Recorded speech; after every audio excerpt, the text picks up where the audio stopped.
All right. Welcome back, everybody. Happy July 4th, 250 years of America. I am Hmm. Lamprey Milt, and tonight we actually have Andy Nowicki with us Hello. again. Thank you for joining, as always, Andy.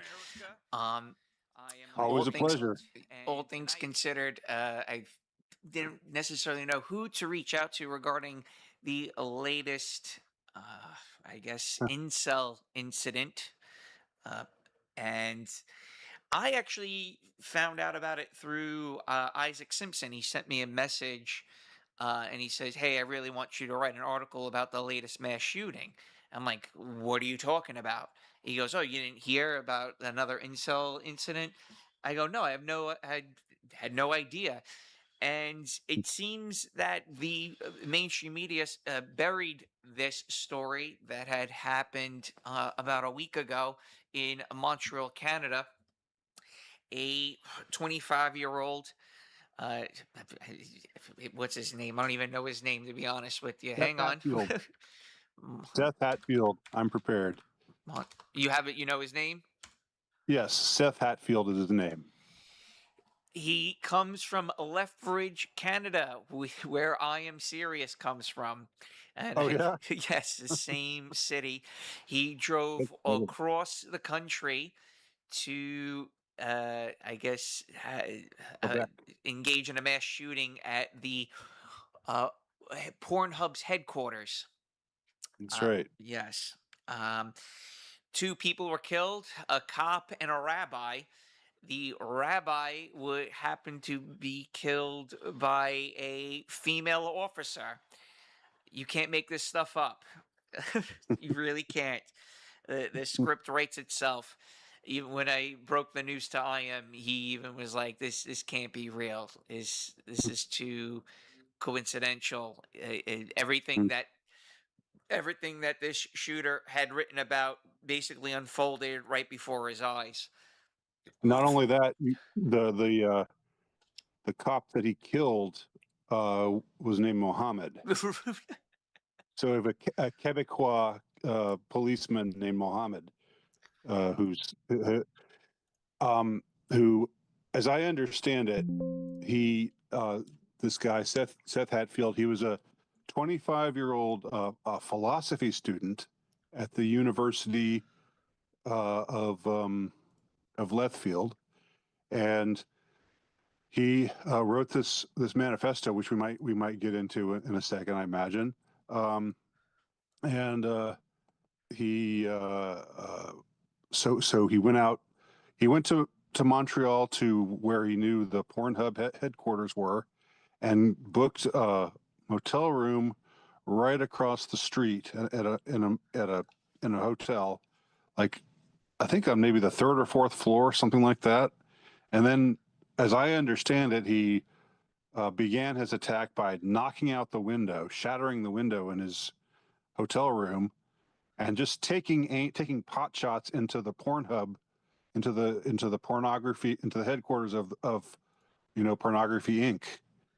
Um, and that's how it all that's how the shooting started. He was just shooting into the windows of whatever the company is that owns Pornhub.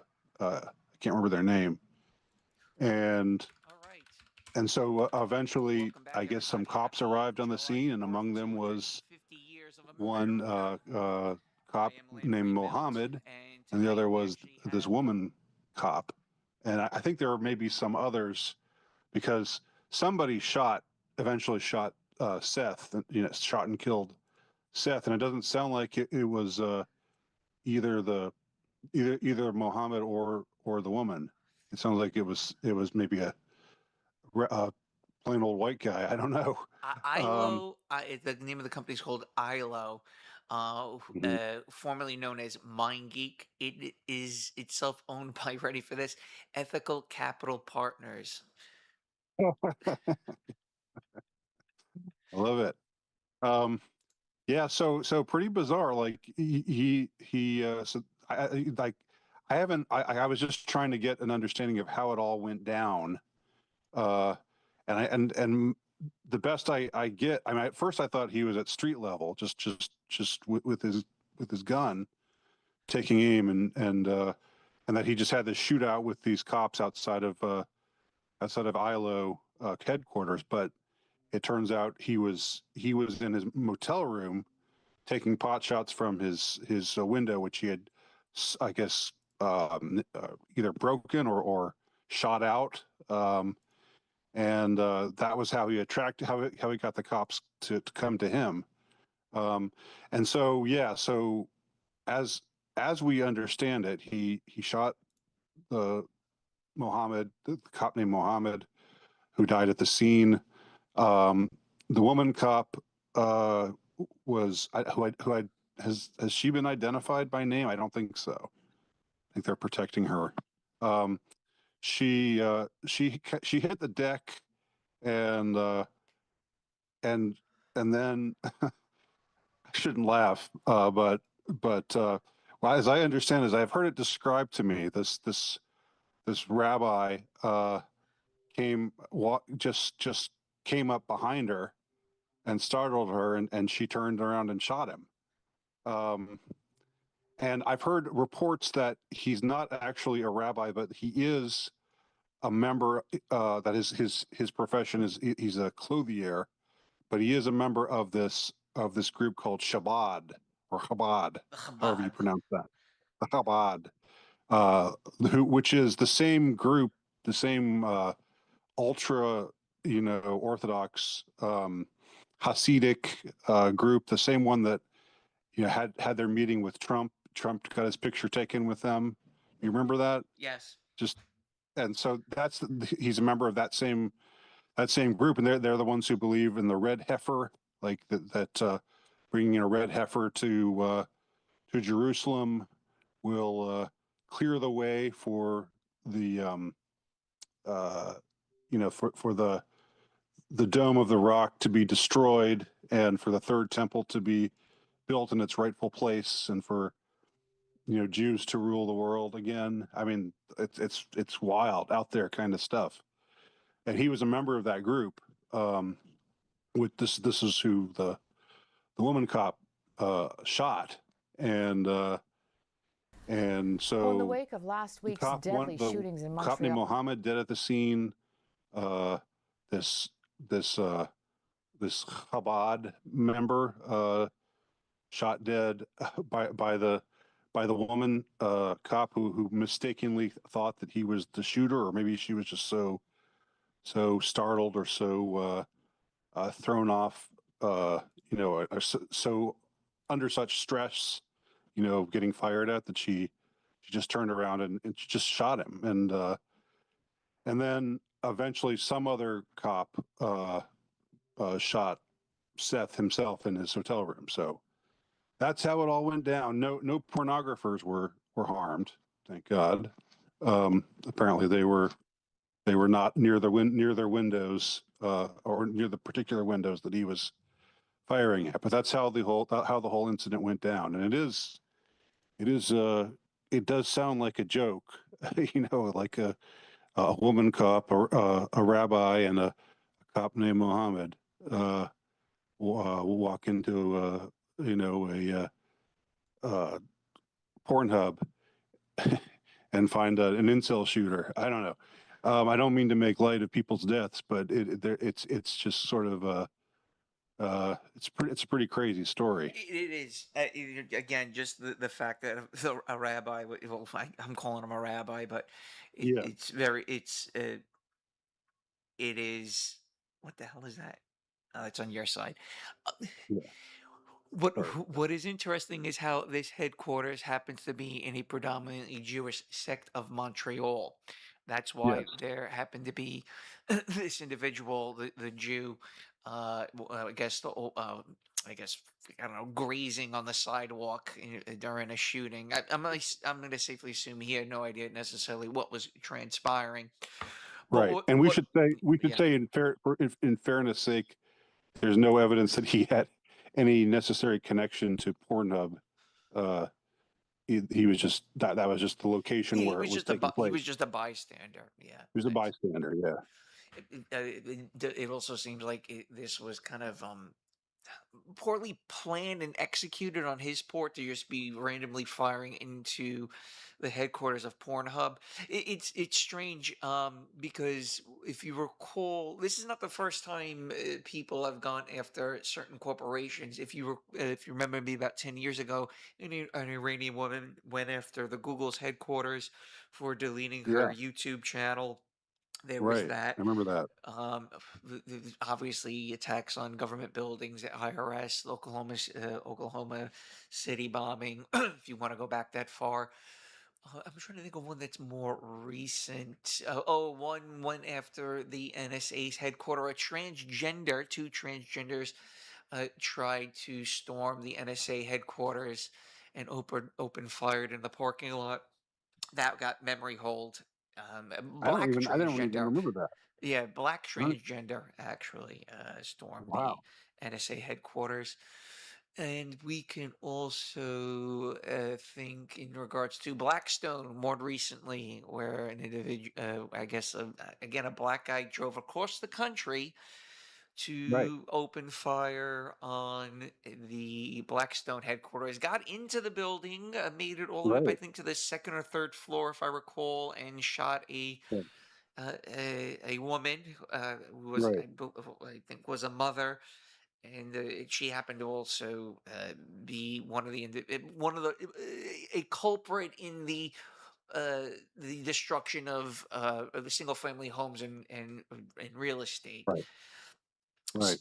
And this shooting echoes more of the Luigi Manioni case, where he targeted the CEO of United Healthcare. This the incel shooter, again, what's his name? Just so I don't forget. Seth, Seth Hatfield. Seth. So when it comes to Seth, he clearly is more aligned on the left side of the spectrum economically and on the right socially, going by Mhm. his manifesto. I also only got the 37 pages. I went digging around for the 100-page manifesto, and it's apparent that it's been scrubbed off the internet. While you converse, Andy, I think I have the ability to find the 100 pages because it was sent to me. And Okay. it's a very nice, it's a clear dissertation. It's something that you would find in any type of incel Discord server. That's what it reminded me of. But it was a very planned out, methodical. Hmm. It's funny because society is slowly crumbling away when a manifesto have properly sourced footnotes. It does. It's footnoted. It has references.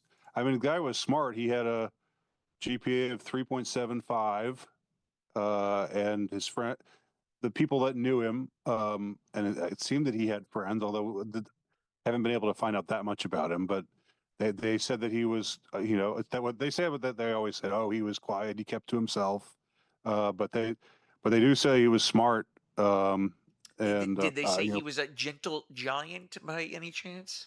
I don't know. I haven't heard that. I haven't heard that he was gentle, but just that, not that. I mean, it seemed that this took everybody by surprise. The people were a little shocked that he was capable of doing such a thing as he did. It's really sad So, because considering how intelligent he was to write something like that, to only be blown away by police, and his mhm. time, energy, and effort was devoted to manosphere content. To me, that's the most depressing aspect of all this. It's interesting because I think most single men in the United States, and he wrote about this, and I've written articles kind of echoing a lot of what he has pontificated on in his thesis, is that if you look, if you take the 30,000 foot drop view of the situation regarding single men, they are just stuck in a I call it like a tantalizing cuckoldry, that there's so many things that there's so many distractions around us. And unfortunately, with the computer, it's just tits and ass nonstop. OnlyFans, Pornhub. You're trying to you're trying to read something on the internet, and then an ad pops up of a woman with with her cleavage, and she's wearing yoga Mm, pants, and this is going on. This is being bombarded to you, and it's distracting. It's annoying. It destroys your attention span. The over sexualization has destroyed men's attention span. If men mhm, were pair bonded, and it doesn't necessarily have to be marriage and children, but if men had an easier sexual outlet, their time, energy, and effort would be dedicated to something much more resourceful. They could be mm, creating something, being creative in general, letting your imagination run wild. But because most men are not having sex, and at the same time, this tantalizing cuckoldry is transpiring, where you're just bombarded with pornographic images. It's very hard. It drives a single guy to mass shooting. And to my surprise, I'm shocked to see that there hasn't been more of situations like this. I'm grateful and happy that there aren't, no doubt. That goes without yeah. saying. But point being is that men feel like this, it's almost like a prison system without actual without you actually being in prison. And Mhm, that's and I usually tell people outside the United States, what is it like living in the United States? It's like living in a demented nursing home, this bizarre nanny state. There was a really good this one YouTuber put out a video about, well, what's it like being a 20-year-old guy. There's not even minimum wage jobs anymore. You can't mhm, necessarily watch TV without it being woke, to put mhm, it mildly. You're you're trying to think of different ways on how to, you know, max your economic output. A lot of guys just wind up either playing the stock market or Bitcoin and things like this, and mhm. it's just it's unfortunate. I'm 38, and I feel bad for guys that are in their 20s or those that are about to graduate, because it goes without saying that the situation is getting worse by the day. Yeah, it's especially a problem for younger men, and that's why Gen Z men have been radicalized, as has been observed with alarm by so many. How this phenomenon of younger guys just going way farther to the right than most. It's sort of a it, I don't want to say it's utterly unprecedented, but in recent history, it's kind of an unprecedented phenomenon, and people want to just wring their hands about it. But the question is, why is it happening? And it's happening because there's such alienation, and for all the things we've talked about them before. But the so-called male loneliness crisis. I don't know if I like that term, No, me, but I don't. it describes something. I mean, it's like there's something going on. There's not proper socialization between men and women, especially younger men and women. Um, they're more at odds than ever before for a whole host of reasons. And I think that Seth Hatfield is correct in assessing the pornographic industry as evil. Uh, I don't countenance attempted murder or terrorism, but I think he was on the ball as far as that goes. Now, you you read his more of his manifesto, or that part of his manifesto that was made available by Rebel News, which for some reason only like the first third of it. Can you summarize for me and for our listeners what Well, his philosophy was? he's looking at it through an economic lens about capitalism, and he's equating the sexual marketplace to hyper capitalism and hyper modernity, where that just as in capitalism, the this only a small portion of the male population gets to actually have sex, and the overwhelming majority of men do not get to have sex. And Hmm. that was the crux of his argument.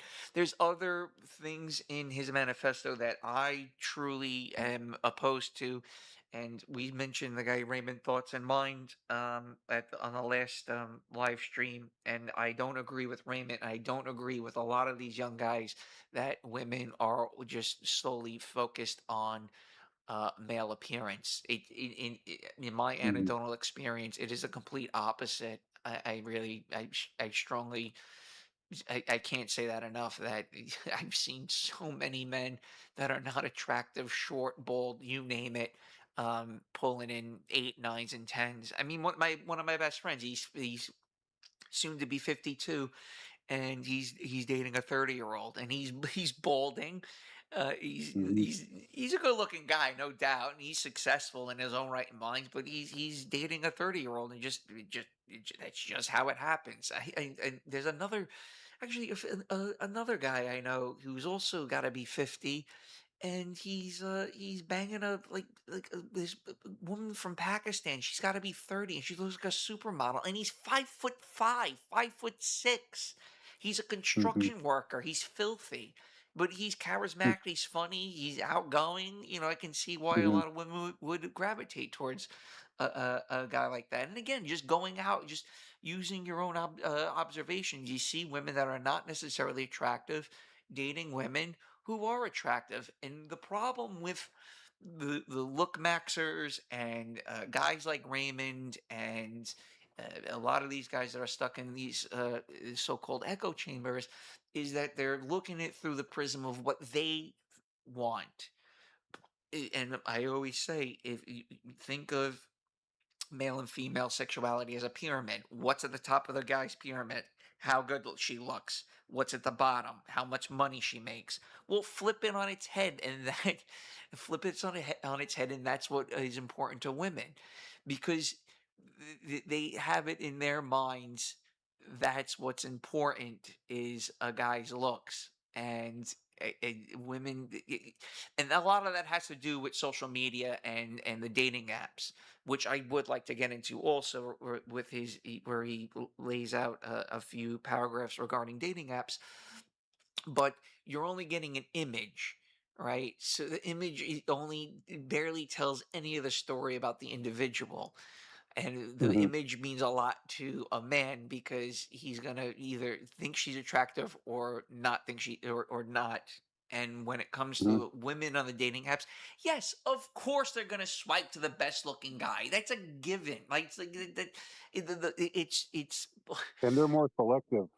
yeah, That's they're just we gonna be just more selective about the whole gambit of men out there, and it doesn't take all that much to really, do a little bit of photoshopping and good lighting to make any guy look half decent. But most men are not good at those things, and again, that is not important to the guy. The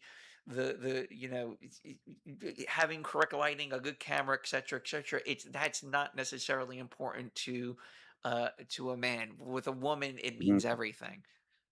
Right. Yeah, it's kind of effeminate to Correct. be The interested whole in. look maxing thing is feminine. The whole Yeah, look. I agree. How different is it from you breaking your jaw to her getting a lip filler?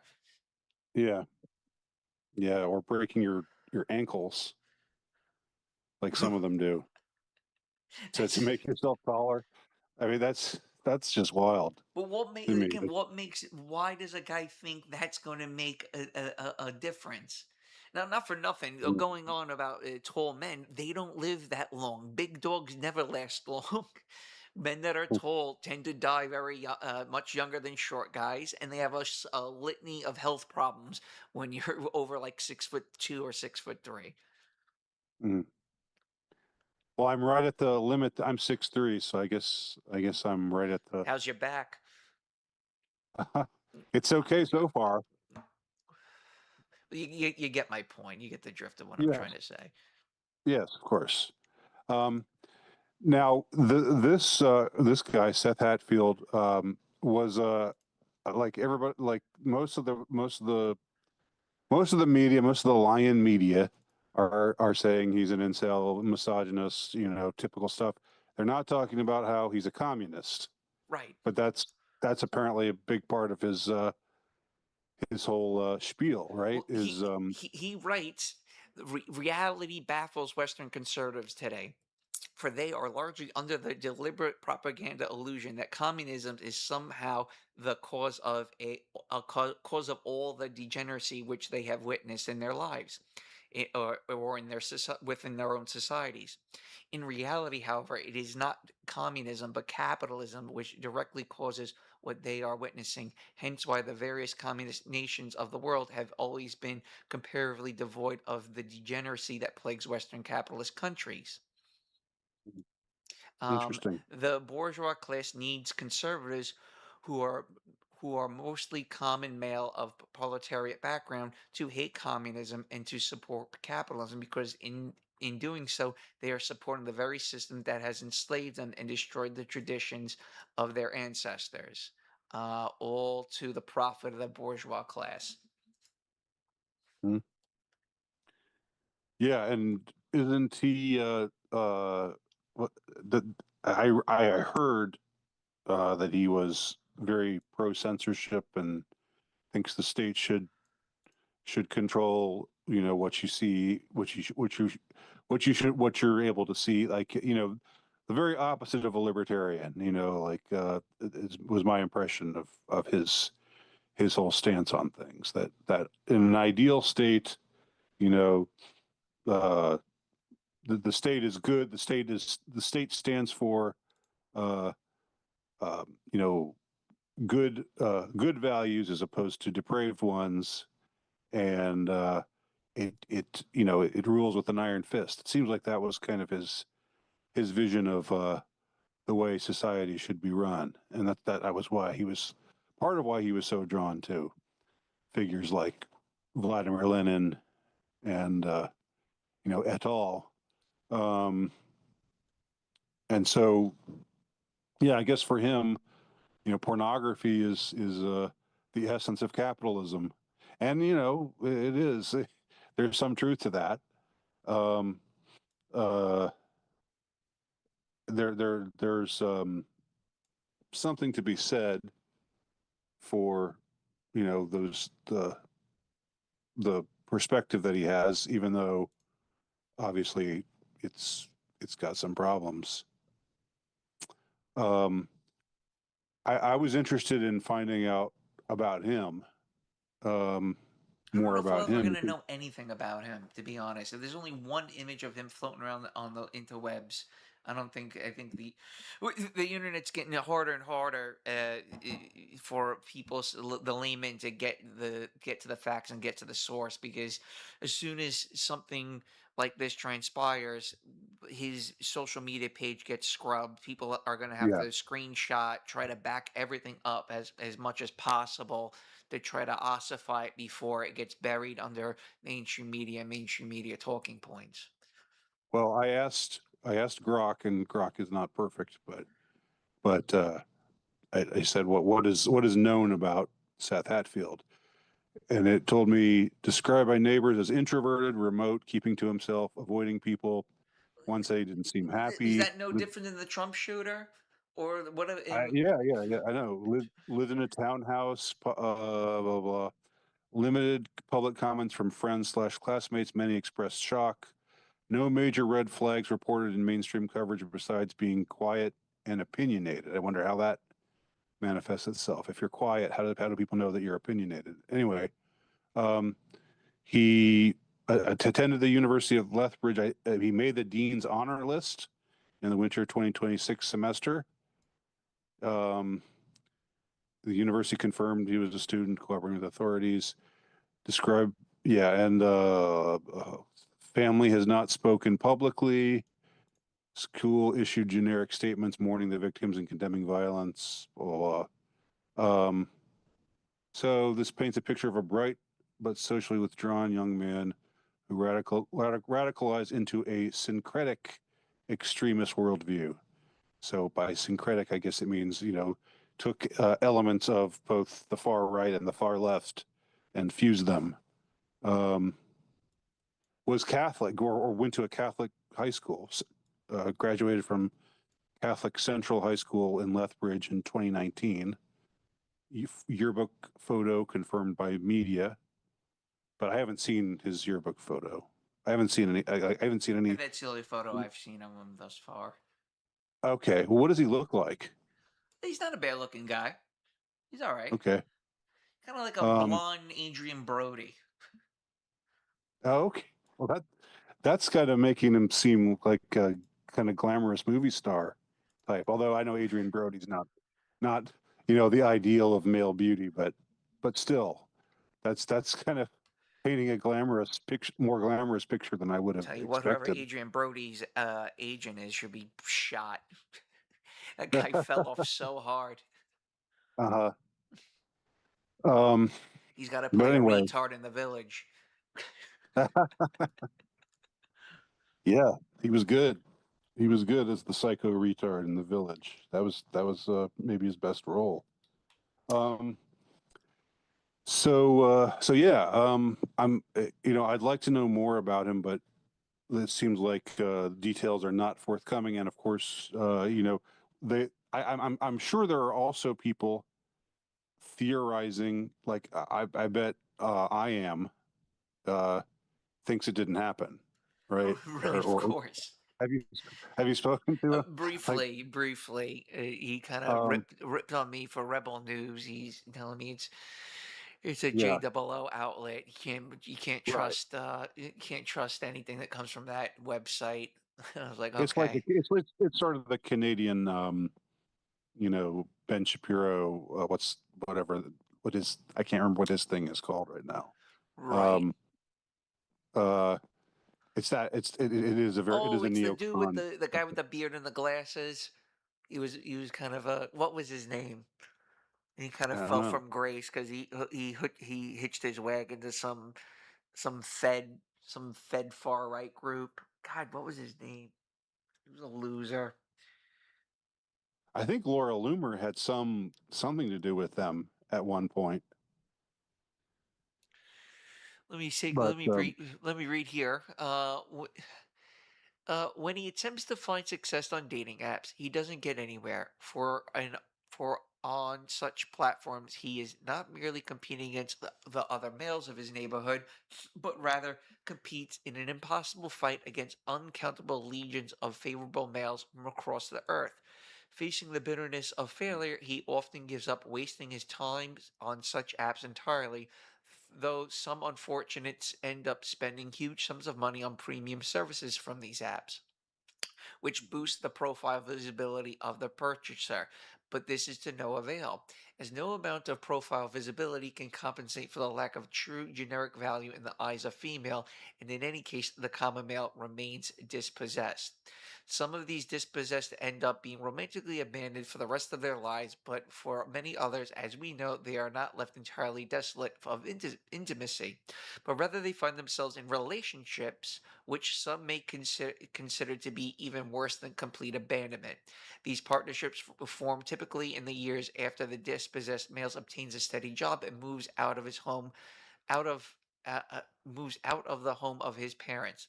Around that time, he does manage to find a partner and obtain intimacy. Despite this, however, he has not obtained his salvation, for the intimacy that he has acquired is debased to quality, and thereby not the same thing as more pure intimacy than that is received by the favored. mhm. But how can this be? How, after so much effort, is he only given debased intimacy? This is in the truth due to the common circumstances which have been described earlier in this chapter, which are to reiterate those in which the female must face up to the more stark realities of life, and in order to obtain stability, settle down with a common male whom she is not generally attracted to. In this way, she leaves the embrace of those many favored males who she actually is attracted to, and Hmm. who she allowed for years on end to lecheriously violate every part of her body. The Yeah. favorite male does do not mourn her exodus from their lives. And I mean, the writing is elevated. He's a good writer, but it sounds like basically the same critique that you hear from MGTOW guys and uh, whatnot. You know, the same sort of observations about, you know, as it's sometimes put crudely, alpha fucks beta bucks. Right. That's basically what he's saying. Like women uh, in the West and today, in the way that culture is structured today, you know, in their youth, they give it up to the guys who are to the cool guys and the bad boys, just like Sheryl Sandberg said to do.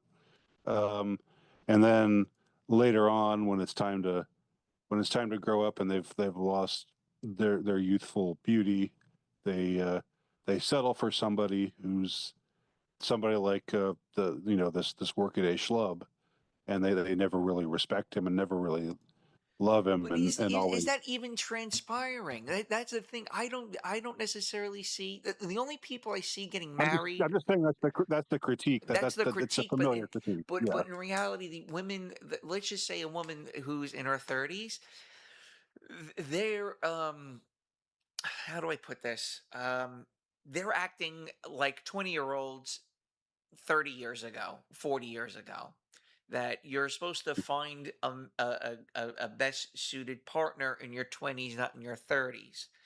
Yeah. And I wrote pretty much a book that I never released prior to me doing these podcasts, that I had assumed that when I was around this guy's age that women will wisen up and actually settle down, but what they're actually doing is chasing even harder for the perpetual Disney dream, because Mm. now marriage is seen as a status symbol, and a child is more of an ornament or an extension of her to show, I got mine, and kind of rub it in Yeah. single women's face. And Right. the single woman doesn't want to settle or, God forbid, downgrade, because Right. she's wants to put on this false image, that the middle class United States, or the West for that matter, idolize, which is in-ground swimming pool, BMW, finance bro. That's who she married. He never says no to anything she says, so on and so forth. That's what I. Hmm. That's now I'm going closer to 40, and that's what I see with the overwhelming majority of women my age. That it's an all or nothing mindset. It's either I gotta have this lifestyle or it's nothing. I look back at my Right. mother and my parents and my aunts and uncles. They didn't give a flying fuck about what car they were driving. Yeah. They didn't even, it wasn't even a thought. Shoes, yes. Shoes meant everything. That I will say, my mother had a shit ton of shoes, and she loved, going antique shopping. But she Yeah. actually called me today saying, "Oh, my car is breaking down." I go, "Well, did you put any money into it in the past 6 or 7 years?" She's like, she took a long pause. She goes, "No, I didn't take care of the car whatsoever the past 6 years." And it's like just a Honda CRV. It's nothing special. My mother Yeah. never cared whatsoever about cars. Neither did any of my aunts or my uncles, for that Hmm. matter. It was uh, uh, uh, point A to point B. That was always the Yeah. view of my relatives on a vehicle. But today, Yeah. Paul Proteus, God rest his soul, he said on my live stream, he goes, "Has anyone else noticed that men's cars are getting smaller, women's cars are getting bigger?" Mm. That's not a good thing, considering uh, considering women drivers. Um, that's that's probably a really bad trend. No, I have. my family's like, "Right, oh, why don't you date someone your age?" I go, they want nothing to do with me. They are shooting for a seven-figure home, like in the Mm, suburbs, property yeah. tax that's going to be in the tens of thousands. And again, I Right. live in New York, so I guess again it's anecdotal. I get it, but the large swath of middle America, there's not many beautiful women. The blue collar beautiful women do not exist anymore. They don't. And Hmm. he wrote about this in the article as well, that they beautiful women that live in Bumblefuck, Kansas. They pack their bags when they turn 20 and Right. they go for the Sex in the City big Right. dreams. Hmm. Right. Well, I mean, that's what they've been instructed to do, more or less. That like that's again the critique, and I think there is some truth to it. Like that, women are encouraged to first and foremost get careers, and then maybe after that, Maybe. get married, and maybe after that have children. Well, there's no Um, obligation to get married. mhm. And Right. that's really Well, what this guy, what he was trying to, the point he was trying to get across is that there's no obligations on the women's end of the bargaining table. It's again, it's a zero sum game when it comes to the sexual marketplace. now does Seth go into the role that pornography plays? Is there a passage where he talks about why he detests pornography and pornographers so much? Let's look. I didn't mean to put you on the spot. I just thought since that's what he chose as his target, it seems like it would be, you know, something he would emphasize. Let me look. Hang on. Okay. Please hold. Well, I will say just to Phil, um, it is very interesting. I'm older than you. Uh, when I was, when I was a young buck, so to speak, they're really like the whole idea of being a man and being anti-porn was just sort of really uncool. It was like um, only religious fanatics, fundamentalists or devout Catholics, and I'm not putting those people down. I'm just saying, it was thought of as uncool. It was like there's nothing wrong with like the cool way to approach pornography was that it was fine. It's good. It helps you to relieve Well, there's tension. no It's stigma with porn. That's the thing. Yeah, You're but doing not anymore. Yeah, not anymore. Like, and it's really been interesting to see, and women were more likely to be anti porn, and there were like feminists who were anti porn back then. But now it's like the politically correct feminist attitude towards porn is to think that it's freeing and that it's liberating and sex positive and all this kind of thing, and it's reactionary or conservative or reactionary men, young men, who are uh, like like cool guys. I mean, It's everywhere. who are Porn anti-porn is now. everywhere. I can't get away from it, man. I just can't get. Hmm. I just know. That's the other thing. Like let's say you work, at like a 10-hour shift doing whatever. Working your wagey cagey. You get home. The last thing you're gonna do is break out some book on Vietnam and start getting lost in the weeds on what general did what. The older you get, you just don't have the energy. So what do you just slop on the couch? Your brain Hmm. is fried from the day and you fucking watch porn. Hmm. That's really what you do because you don't have an intimate partner. You don't have someone else. That's the thing. If a woman was in the house, there'd be no Yeah. porn, right? There Right. would be no porn. I remember Yeah. my Cambodian girlfriend, she snuck up on me while I'm watching porn, and she humiliated me. Oh, what you doing? What's No. this? Oh, who do you like? Which girl? Which is? Oh, is that what you want me to do? And I'm like, okay, that's the end of that, man. It's Oh just no. no. Show me what you're watching. I want to know what you're doing. It was Ah, pretty funny. Let I me. thought Eastern women were supposed to be more, demure and submissive than that, but maybe not. No, I think it's a stereotype. Honestly, I don't think. All right. No, well, their cultures, well, like this. Okay, What is the there's shame in most cultures. Yes. In the United States, there is no shame. And when in the one the third rail for any guy who's attracted to a woman and is trying to get laid is when you try shaming them Hmm. because you are not going to get laid. The Right. idea, like, you listen to a lot of these um I don't know, I guess, how do you say that? Pickup artists and Right.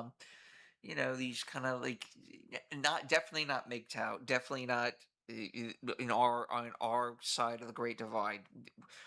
These guys are trying to tell you, well, you have to you have to have boundaries, Andy. You need Hmm. boundaries and you need to say no. Women like a man who says no. Actually, it's the complete opposite. Because if as soon as you start saying no, she runs away and goes finds another guy that says yes.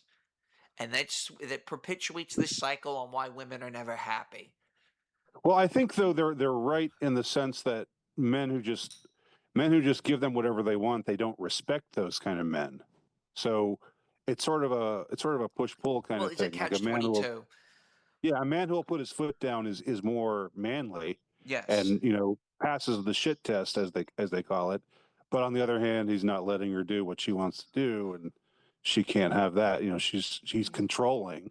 Right, but So but the problem becomes is that because there's no you have no backing to you saying no other than yourself, she can just that's pick right. up and move on and find another guy that's going to say yes. That's right. Society doesn't shame women for behaving abominably the way that it used to. I'll read some excerpts here. Upon reaching Okay. adolescence, and especially in high school, a new area of torments enter the life of the common young man in full servidity. As the traumatic and humiliating experiences of social and romantic abandonment begin, perhaps he maintains a small circle of friends, or he simply has few or no friends at all. But in almost any case, he is not granted any access to the thriving and large community of a close and socially active friends, and he is certainly not granted any access to intimacy with any of his female peers. In the exceptionally rare case that he is granted the latter, he is almost always only allowed to enter into fleeting and brief experiences. But those are Mhm. only the most lucky of the common males, and for the greater part of that class, unending loneliness swiftly sinks its fangs into them and proceeds to slowly drain out the vital essence from within. During this sadistic deprivation, and the dispossessed male is forced to observe as the more attractive and popular male peers proceed to feast themselves upon an endless banquet of thriving friendships and vast quantities of warm, pulsating, voluptuous intimacy, which they receive not through any effort on their part, but simply due to their premeditated attractiveness, i.e., their height and their face. Again, that's where I'm like, Mhm. it's not always the case. On the other hand, for the common male, the closest thing to intimacy which he is allowed to undergo undergo is usually the twisted and debasing experiences of watching graphic internet pornography through his phone screen in the darkness of his room late at night. Upon being cut off from the various crucial development romantic experiences of adolescence, the common male psyche receives terrible and enduring damage. In the reaction to the initial trauma of severe romantic starvation that occurs generally in high school or around that time, a variety of responses are given by the countless unwitting members of the dispossessed. Many of them are traumatized and weakened so profoundly that they are merely retreat into a life of almost complete solitude, hiding away in their rooms and keeping largely to video games and other forms of escapism, in an effort to numb the chronic pain of their ongoing deprivation. The weaker of these types in their isolation often get severely addicted to pornography and develop monstrous perversions. And wait, and their situation is really the inverse reflection of their worst of the favored males who develop similar perversions through out of excess instead of deprivation. Mm. See, dude could write. I'm It's impressed with very his prose style. it's Unabomber 2.0 incel Yeah, redux. it is.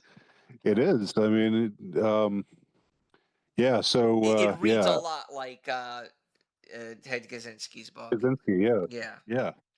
Even though he has different preoccupations than Ted did, but yeah, it's about like a similar level of intellect and vocabulary and so forth.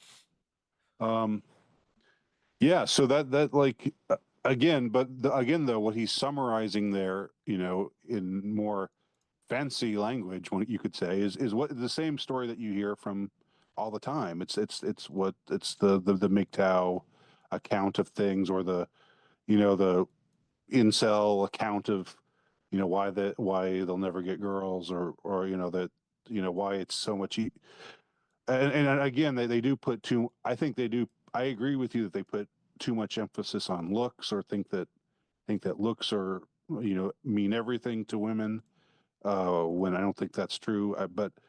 But it is true, like, you know if there's a really good looking guy who walks into the room, you do see women just make idiots of themselves the same way that men commonly make idiots of themselves if a mildly attractive woman walks in. You know, it's rarer because women are more selective. But when it happens, it's like, I think there's a misunderstanding. Like, I think you're right that looks aren't everything to women, and there's other ways of becoming attractive to women besides, you can have what they call riz today without looks necessarily, but there, I think that women are as uh, on average are as looks oriented as men are. They just are more selective about it. And so you see, you know people think that it's men who are into looks, because it's men who are much more commonly just throwing themselves, or trying to, making fools of themselves around women who are, attractive, who they think are attractive. And men find more women to be attractive. That's been a proven phenomenon. Men are less selective. So, um, you know, but women are much more selective. But even so, when they meet someone who is actually good looking, and somebody who they actually are attracted to, they're prone to the same kinds of behaviors that men are, around uh, the around the opposite sex. So there's an imbalance. It seems like men are more often play the fool, but that's just because uh, they're less selective, and so they're more often, they're like, men get on Tinder or whatever and just swipe right on anyone that they could possibly see themselves being attracted to. That they don't, they what's the play, it's a numbers game. So it's not uncommon for an average looking guy to get on some dating site. And dating sites are evil too. I mean, they're evil just the same way that pornography is evil. But Where do you and they think feed. there's no third space anymore? I'm in the middle of reading a book Yeah, about the destruction of third spaces, written by I think a feminist actually. And man, she takes a battering ram to gentrifiers and this caviar left, mhm, progressive types with a BLM flag or bumper sticker, those types, yeah, the ones that spend $10 on some coffee that was grown in some sustainable farm in Ethiopia. You yeah, get the idea. But at yeah. any rate, the third space has been eliminated. We know this. Right. The third space is now social media. And Yeah, that's part and parcel of the problem is you're only getting a half open window of people's lives. And yeah. circling back to our last live stream with regards to 1 hour photo, you're only taking pictures of the times you want to remember. You never take pictures of the times No. you want to forget. Yeah. No, that's common on social media. That, like, and I don't. I mean, I think that's more the case with some people, and especially with women, because women are maybe more image conscious on the whole than men are. But where their social media is so curated that you only see pictures of them with extreme filters, so they don't look anything like they actually look. Um, you only see them looking happy. You only see them, you know, in a bikini on the beach Right. drinking Meanwhile, it's champagne. but that's a private beach. It's $150 to get on the beach. Yeah, And within 30 seconds, police are chasing them off that beach, or they're taking a photo of them sitting in a Bentley or a Rolls Royce. But the right, reality is, they don't own it. They never drove it. It belongs to someone else, or it's in a dealership. right. hmm Yeah. Um, And also, a funny thing is, wealthy people don't actually do any of those things. And again, coming from my background, growing up on Long Island, which is uber wealthy, the wealthiest people I ever met don't don't engage or do anything of the sort. They spend a lot of money on vacations, going to really exotic places, but as far as like yeah, furniture or cars they drive or watches and clothing, they wear yeah. generally normie clothes They're because not into the because bling. we could like, and sorry to interrupt you, but because now wealth is viewed through skepticism and more Mm, of envy and jealousy. The question, a yeah, young kid I know who's 25, 26. He's from a third world country, and he finally landed a really good job, and I'm proud of him. And he went out and bought a Corvette. I go, dude, do not drive a Corvette. You're gonna get negative feedback, and you're gonna receive negative attention. He hmm didn't. He couldn't understand it. He thought it would hmm be like people would be happy for him. People would be wondering, "Wow, I'm really proud of you." And what are you doing? You're again, you would assume, and in times past, no doubt, people would be very, again, happy for you. But the way the economy has shifted, people are looking at it like, well, who did you fuck over to get that? yeah. Well, they're not. It's like a taste thing, right? It's like when you're wealthy, you're supposed to be more have a more refined taste, and there's something I guess vulgar about uh, flaunting your wealth. There's some, and this isn't true for of all rich people, but generally speaking, like the more settled, a wealthy type of person, like somebody who comes from old money is less likely to be into bling, you know, um, because it's vulgar to show off um, your wealth. Uh, so and so they like they want to show how real they are. They want to show how they can't just like eat. I think uh, when you're in that kind of situation, you want it's like this. The way to attain status is among your peers, among fellow wealthy people, is to show how deep you are and how you could really do without all the wealth that you have and that sort of thing. It's like and so you drive a beater car instead of a Ferrari and you don't live in the nicest house and that's you know that seems to be more the value system that applies to But so those kind long of as there, people. here's the thing: so long as there's jealousy, you're always going to have people that want what the other person wants, and you're gonna have luxury goods, and this Yeah. fuels Instagram. I mean, I always say Instagram is female pornography.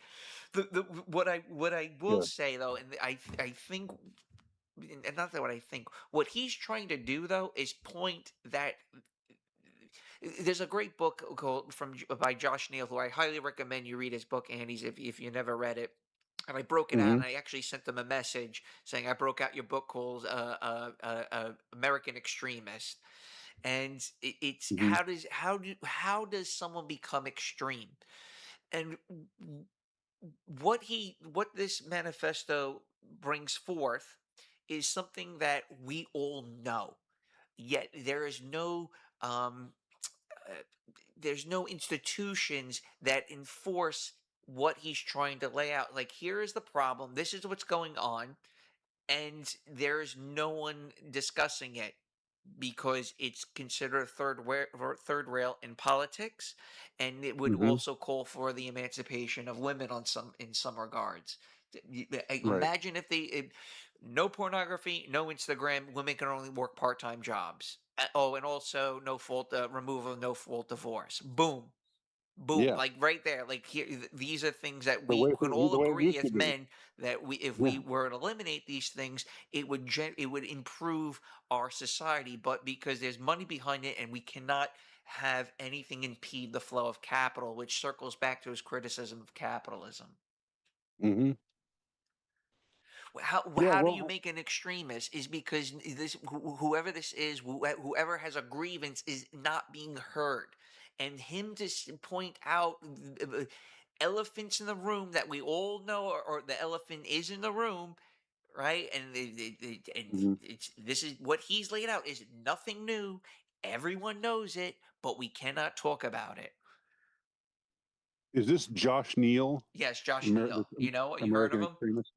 I just looked it up. No, I'd never heard of it before, but I probably will check F- it out now. Andy, for you, it would be like catnip. Okay, You would love I'll check that it book. out. It is awesome. And he's a phenomenal writer and a phenomenal podcaster. Great guy. I never heard of him. I'll check him out. So yeah, like, okay, where's the Catholic Church? Where is Yeah. anybody pointing out these I guess you want to call it emperor with no clothes. I don't necessarily know how you want to call what you want to call what he's trying to articulate in his thesis, Hmm. but it's as if everything he's mentioning we're not allowed to talk about. Furthermore, I mean, I've tried to write about these specific notions. I even I wrote a 3,000 word article for the American Sun about Hmm. bipolar. America is a bipolar nation, and we like to say that we're controlled by Jews. But if you actually look at the way the American government functions and the zeitgeist, the ethos of the United States, it operates more like a bipolar, not bipolar. I'm sorry, a borderline female. Yeah. Well, I'm not going to split hairs here about, but I mean, I'm not I'm not here to. I'm not like an economics kind of guy, but I think like the West, America in the 40s, America in the 50s was capitalist, but but it wasn't the kind of society that we have today. So it's not impossible for. I mean, I'm not saying that things were perfect back then, but as far as these things go that we're talking about go, as far as a society that held people accountable, that held women accountable if they you know behaved like floozies, um, you know, and men too. I mean, if men behave like cads, so there was there wasn't just monog. It's like what Jordan Peterson means, I think, when he talked about enforced monogamy. Uh, like it was not it wasn't enforced in the sense that it was at the barrel of a gun, but it was enforced in the sense that society that there were strong forces at work pushing this and using shame and using guilt to to uh, to push people to be to live well, to do the right thing, to be faithful to their wives or husbands, wife or husband, and so I don't think we need an authoritarian. Uh, we don't need a totalitarian state. We just need a return. And I don't. When I say just, I know that I know that it's easier said than done. I know it's not, or you can't just snap your fingers and and have this happen. But what we need is an undoing of, you know, basically the sexual revolution. We need an undoing of the change, the radical change in values, which has taken place over the last 60 or 70 years, and which I would argue is largely engineered from above. But that gets us into territory that maybe, you know, maybe a little far afield from what we're talking about right now. I will read another part of his thesis. It seems that when given the choice, women would far rather endure the present conditions than they would than generally more socially stable monogamous system of the past. And the reason for this is that under this present hypergamous system, they are granted free access to intimacy with the most attractive males, which is something that they unceasingly desire above all else, even if it means that they may face maltreatment from the favored male partners, hideous Hmm. abuse of themselves and sometimes of their children and pets at the hands of a vile, stupid, barbarous slob, so long as he is tall and good looking. Hang on, sorry, good looking. Whoop, I mean, so long as he's tall and good looking, then they would a traditional and rural monogamous life with a common male their permanent partner. Why? Because they greatly and involuntarily wish to follow their. I lost the last part. Anyway, Okay. uh, Yeah, no, but I think I understand what he's saying there, and he's just talking about malignant hypergamy and how it's been But if you how look at who women give the snatch up to, it is usually a degenerate piece of I'm blown away by what that's women true. fuck these days. It's like holy shit! It is not some Chad. He's usually borderline psychopathic. Right. You either get it's either the you know the dream finance bro, graduated Stern Business College, polished, impeccable, articulate. It's either that type, very normie. He's got a lot of normie streaks in him. Okay. Patrick Bateman-esque sort of person. Yes, yes. He's not politically astute. If he is, he votes liberal, but without really thinking that much into it. Or Hmm.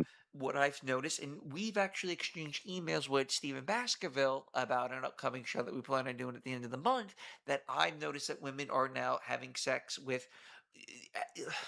Dude, it's like wow, it's like oh my god, how is she Trash. fucking this guy? It's like he's wearing sweatpants at at a Yeah, Michelin restaurant, and he's wearing Crocs, and he doesn't have a penny to his name.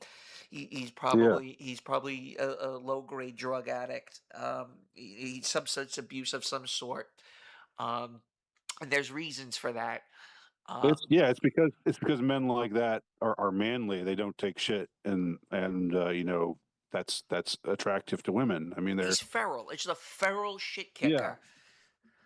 yeah.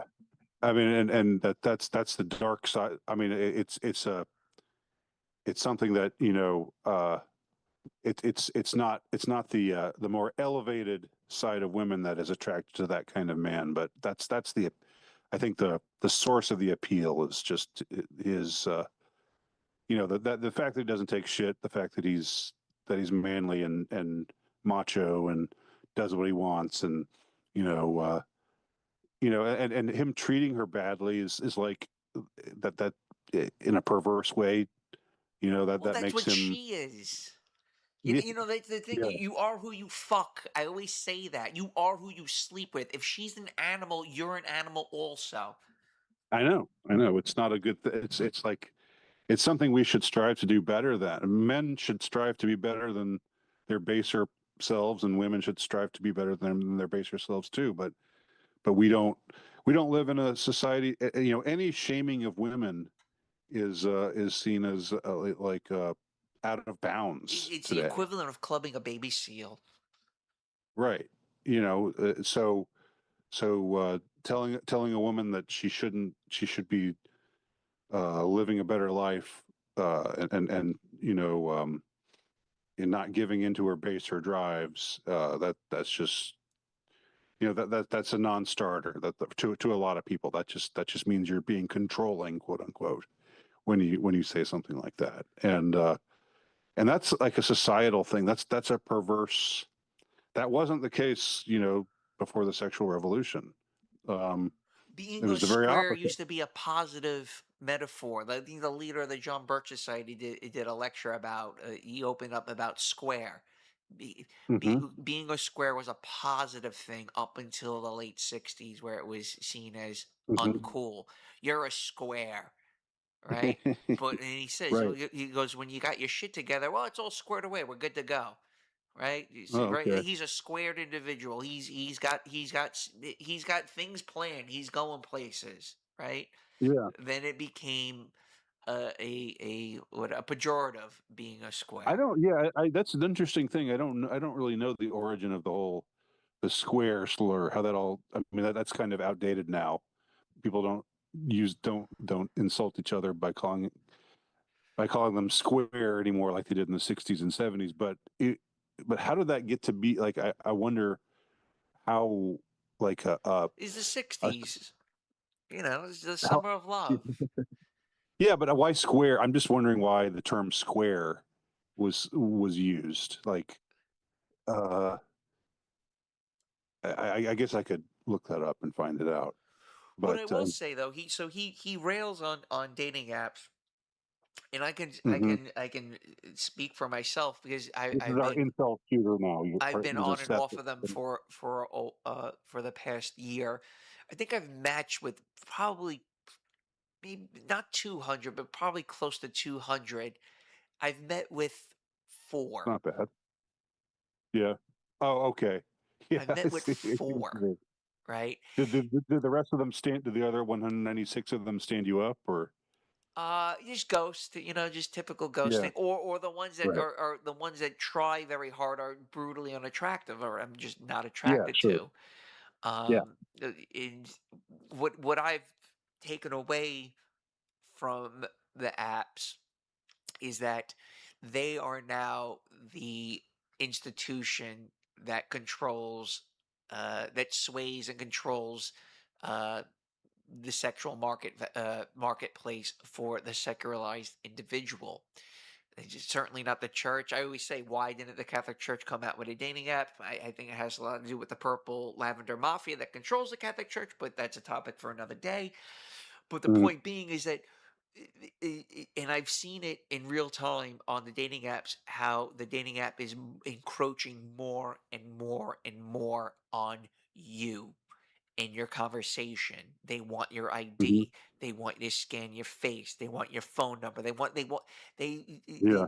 they have become the basically the town priest setting you up with Cindy Lou around the corner.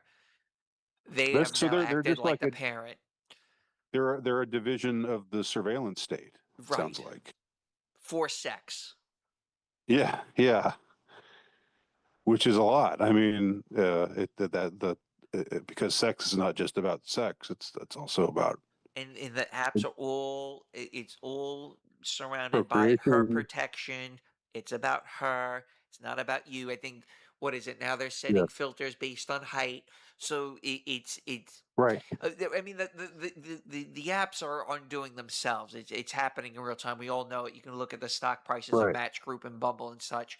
So with that being with that, if the apps aren't a way of meeting someone, and the elimination of third spaces, what are you supposed to do?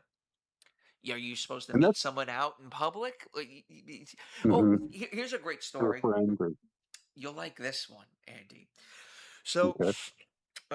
2 months ago, I had to go to the, like, I forgot what it's called, pavilion. It's some arena where it was an expo for my industry, and Hmm. thousands of people. It was in the Marriott in Times Square. Really cool. My coworkers, I work with all women. They're messaging me, "Where are you? You're running late." I'm like, I didn't necessarily really want to go, They were texting me saying there's a beautiful women next to the booth to ours. You got to hurry up and come because they know I'm single or whatever. And I get there and I didn't necessarily pay any mind to who was next to me. And a woman, I'm talking to a bunch of guys, and this woman's staring at me, and I realize who it is. It's my friend's ex-girlfriend, or I should say his gumar, because he was married, and this was his side piece that he was fucking. Oh. And she's staring at me with a big smile, and I haven't seen her in about 4 or 5 years, and I have a long history with this person. She's Hmm. so happy to see me, and I had this pet name for her, and she gives me a big hug, and we're talking, and and there's like hundreds of people gather around us. She's considered a 10 as Hmm. far as like the scale of looks. She would be considered a 10. And just because I know her and I know her background, I'm really not attracted to her. I've always treated her more like a really good friend. So she just won't stop talking to me. Her eyes are glued to me, or so on and so forth. Like, all right, I'll talk to you later. Bye Sure. bye. And she has got so much male attention around her. It's like if I was dating Sure. her, it would be the equivalent of fighting ants off a sugar mound. And Right. I note, and the thing is, I'm not around tens that often. And because she spent such an inordinate amount of time talking to me, other men started getting angry. And they started saying disparaging comments about me to her while we're having conversations. One guy said, Mhm. "You better be careful. I heard he has AIDS." And I'm like, "What? Like, what? What the fuck is this?" Or like we're in the middle of Yeah. a conversation, and this bro shows up and starts, it starts, screaming in her ear, and she's like, "What the fuck is this?" And it was just an interesting dynamic and a social observation, a social experiment that I had experienced, because that was something I had never experienced before, probably in maybe like 20 years, probably since high school, maybe college. Long story short, no one around us knew our history. Eventually I told my coworkers, actually, this, that, and the third about her. And funny thing is, okay, s- the we exchanged numbers. She goes, let's get together. I really would like to hang. Let's get together, catch up, I we Hmm. okay." And I didn't bother texting her or anything because there's nothing there for me really. It's I don't want to be what is it, Eskimo Bros with my friend. And again, I'm actually really not all that attracted to her. Yeah. This happened this week, and this has been 2 months. She winds up texting me asking, "Let's get together. I want to go out with you." Really. Right. So that totally out of the blue, she texts me that. And I go, "You know what? Let me take it a step further." I go, "Well, you live kind of far, and I'm really not out in that direction anymore." She goes, "No, it's okay. I'll come to you." Mm. Yeah. See, whatever you're just baiting the hook even more, even though you're not meaning to. That's an interesting situation to be in. I thought you'd appreciate it. I know my listeners would Yeah. appreciate that too. She was a That's professional bodybuilder. She was a mm, professional okay. bodybuilder. She kind of filled out. She's no longer a bodybuilder, but you get the idea. Like, former bodybuilder kind of lets herself go just a little bit, so everything looks really nice. You know what I mean? I think of women bodybuilders as being like too muscular. Yes, yes, and but again, she did this like 6 or 7 years ago, so she's not like hardcore in the gym doing that type of regimen anymore. So she filled out and looks much more voluptuous, let us say. Okay. Gotcha. But the point being is, what I'm saying is that let's say you do get like an attractive woman in your life, you have to battle this amount of men away from her at all given times, and it's probably extremely difficult to keep her, uh, I guess, in line, or keeping the focus on you for an extended period. Yeah. You know. Yeah. No doubt. Um, it's fraught with peril. So what did you end up doing Did you Oh, take her out? I said after 4th of July, I'll reach back out. Okay. So you're just keeping her like on hold, more Again, or less. in all seriousness, and really it comes down to the ones you want, you don't get, right? And it's Mhm. like, again, with age, it's like, where is it gonna go? Am I really gonna date Right. her? I want to have a pizza. I want to shoot the shit with Yeah. Andy about why we can't get our Pepe's touch. This is more fun to me. But circling back, and before we end the night, I want to read another excerpt from his Okay. let me give me 1 second. Many other males, however, being relatively more mentally stable and realizing to at least some degree how dire things really are for them, begin to seek out some way that can possibly lead them to their salvation, which comprised of the attainment of consistent intimacy of a good quality with a female partner that is generally what is that? Interested in them. To attain this, the common male seeks to improve himself. The avenues of improvement which these male what is it? Males enter are those which are laid out openly in Western society for any male wishing to socially advance, namely things along the line of becoming wealthier, becoming more cultured, lifting weights, acting more confidently, dressing better, and other similar things, which do not alter the core factors that truly decide male attractiveness, which is art. Again, he's talking about being tall, Hmm. uh, being tall, height, the handsomeness of the face, and race, or in other words, things in which fertile females perceive actually genetic quality, because they are Hmm. things which cannot be altered easily in nature, as opposed to the brand of clothing being worn. The level of engagement with the activity of weightlifting and the amount of money possessed, which are all things that can be altered by most males with relative ease and thereby do not signal, single very much, if any, actual genetic quality to attractiveness, which are a tall height, the handsomeness of the face and race. Oh, I'm repeating myself. I'm sure. Hmm. Um, I wonder if Seth was a short king. Think he was short? let me hang on. I've copied and pasted the same Okay. thing. And so it is dispossessed males, despite his genuine and manifold efforts to make himself more attractive, still finds himself continually unable to obtain intimacy, which he instead continually witnesses being given out in the streaming abundance to the favored males. So this kind of like coincides with a lot of the uh, there's this area of the internet where men have to you got to work it, you got to push it, you got to get up at 5 a.m and hit the Right. treadmill and do pilates, and you better cut Grind. carbs out, and you know what, Got to be on your you grind. got to get your goy blocks, you got to get this side hustle. You're just not. What if I tell you with one single advice, hear me out, Andy, what if I told you that if you follow my 10-step program, like this, there's this whole that like Right. roid maxing, lumber sexual, like, you got to do everything. You got to be an Yeah. expert in something, and I think that's what he's trying to, Yeah.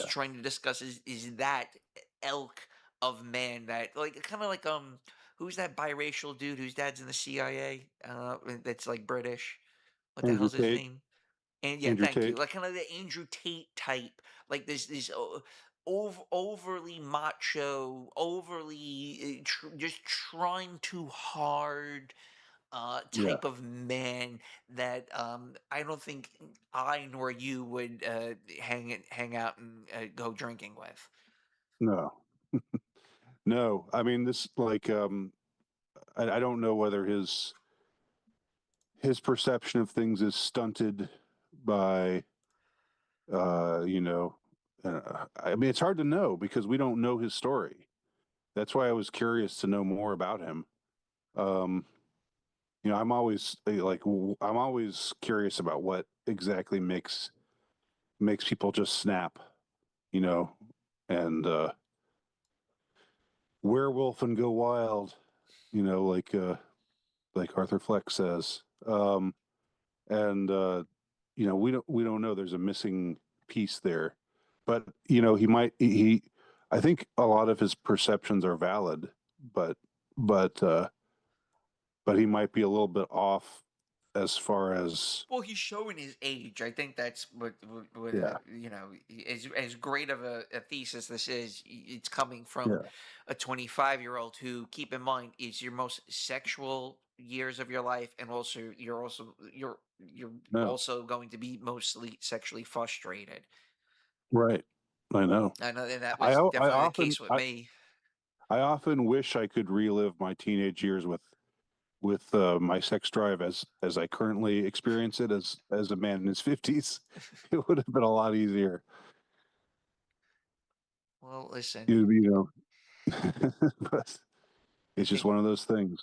Well, listen, I'm going to revisit this topic again at a later date and time. Uh, and We have another show planned out towards the end of the month with Stephen Baskerville, which I'm excited to do with you. I know Yeah. you have other engagements this Oh evening. yeah. My schedule is real busy.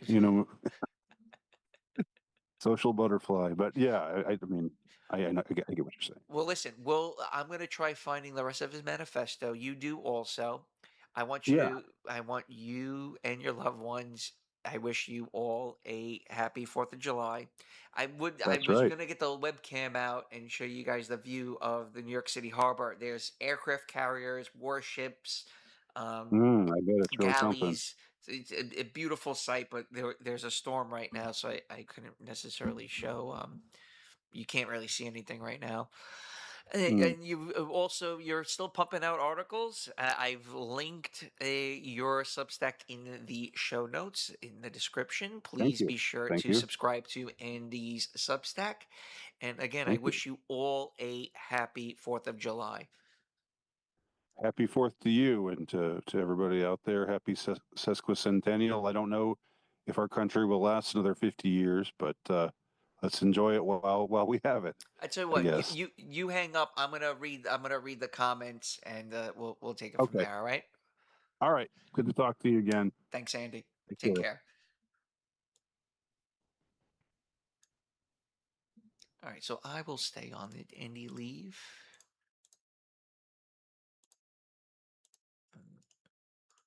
Hang on.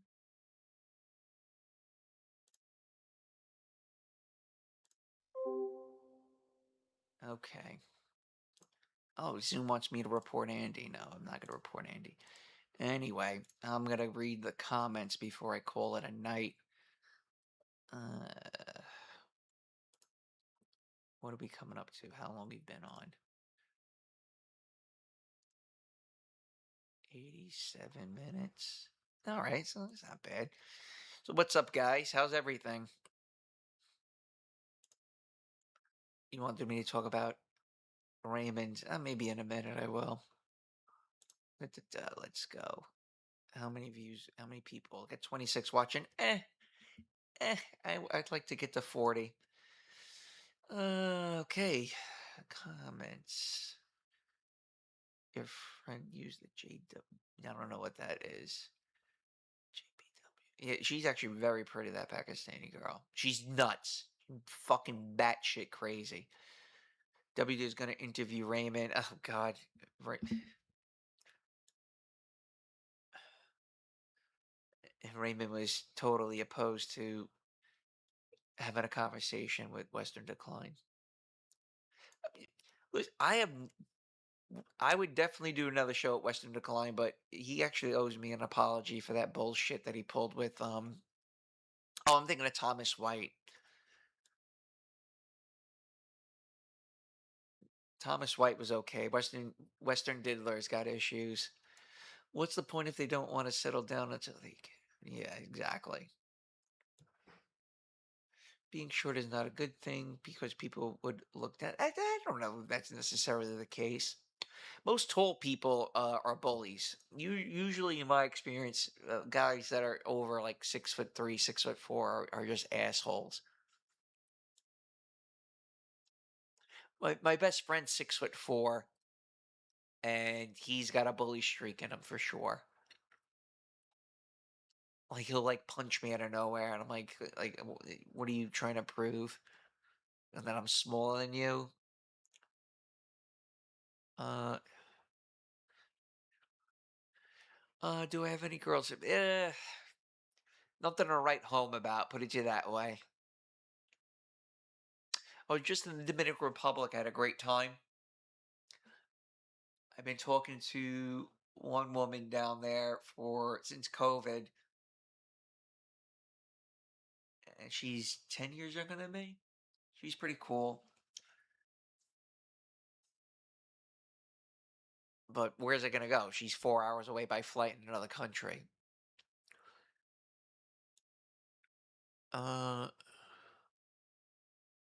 W is busy working. Oh, okay. The state is never good. It will never be good. Libertarianism will never work in this.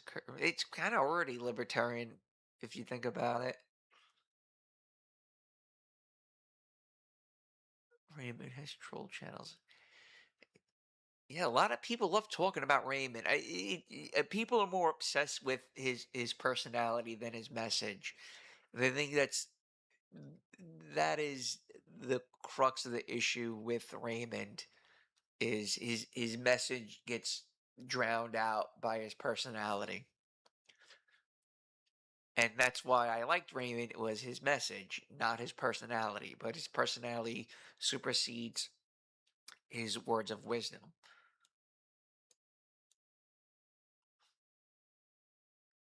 Raymond. Yeah, that's the fun. Yeah, him going over inflammatory articles. That's fun. That's a lot of fun when he does that. Pulling up people's LinkedIn's, probably not a good idea. Not a good idea to do that. Once or twice, it's funny, but doing it over and over, you're definitely going to get banned on YouTube. And I don't think he necessarily was ever banned on YouTube. His channel's still there. Hang on one second. Ugh.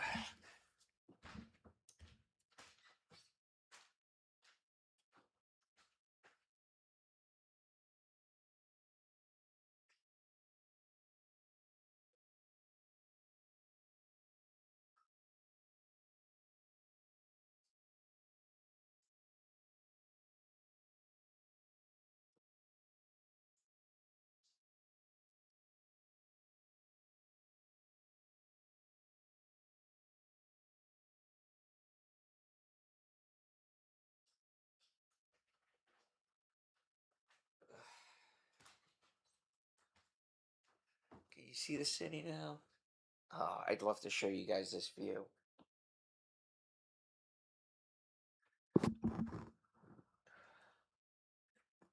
I think the Nimitz is outside, unless they decommission the Nimitz. 68. I know 73 is the George Washington. So 68. Hang on.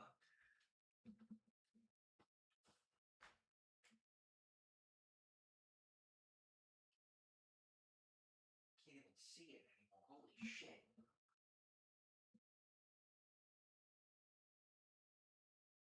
Yeah. Number 68. I'm fairly certain that's the Nimitz at number 68.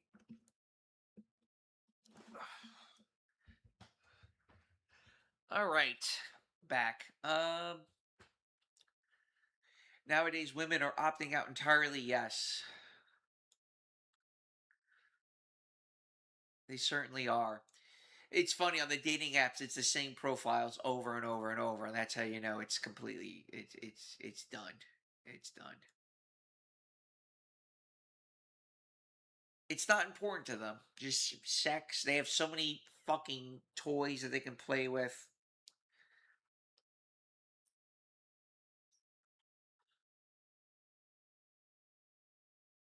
Yep. Personally, I've seen women in their 40s and 50s still say they'd rather be single if they can't get a millionaire. Yep. Zoidberg, always a pleasure.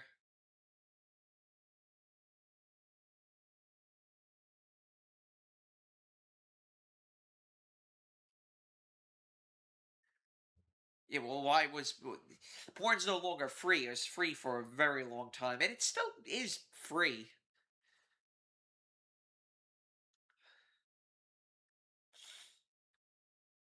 Where is this article from? It's his manifesto. You have to look for it. Elliot Rogers wrote a fairly decent manifesto considering he was mentally ill and some of the events he was talking about was imagined. The difference between this shooting and Elliot Rogers was he internalized his problems and then took it out on everybody. This shooting strikes a different note because he had a specific target and and a mission, which was to get some type of message out to anyone about a lot of, I guess, working class males' problems, working class zeros. So it rings, certainly, it definitely hits a different note. This shooting, he wasn't going after the Chads and the Stacys, which Elliot Rogers, from my understanding, killed more men than women, and I should look that up actually.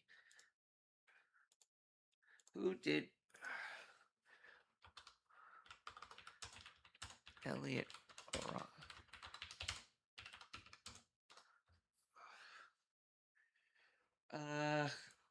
2014. Wow, it's a long time. Let me bring this closer. Man, two Chinese dudes. Yeah, so he only killed two women, two sorority girls,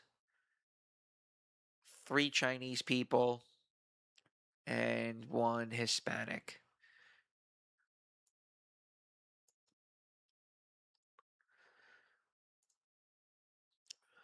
So Seth Field Manifesto, yeah. If you actually guys want to look up the first incel shooting was a long time ago. Let me see if I can. Hang on. Oh God, I have too much shit. Okay. Let's sort by date.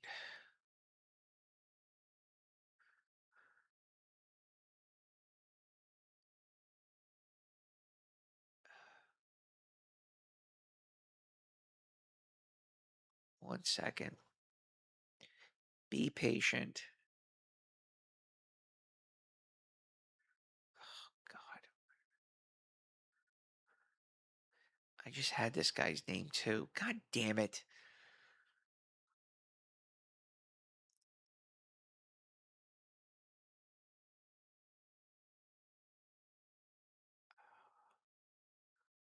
Uh, Nope, nope.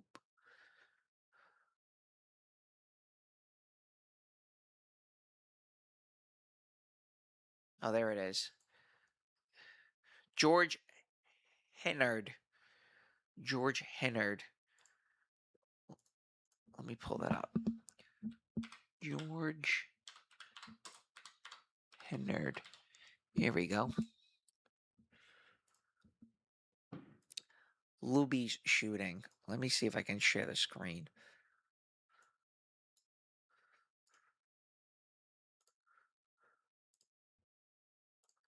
Source. Uh, Browser. Okay. Nope, that's not how you do. It's not how you share screen. Remove. Yes. Add.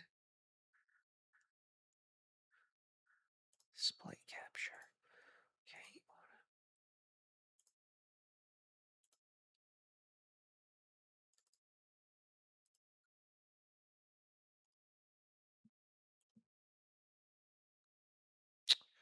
All right, you guys can look it up then. Because I don't know how this shit works. Remove. It's funny because I don't do this often enough. I forget how to prompt shit. Display, display capture. Display automatic.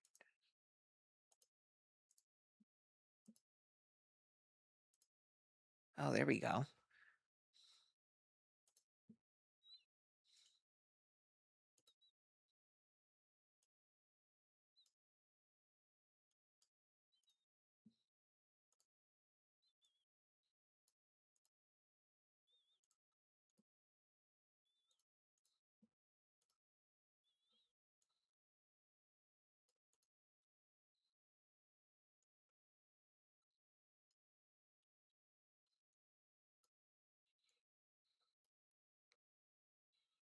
Come on, fucking piece of shit. Why can't I resize this? I'm trying to show you guys something, and it won't let me.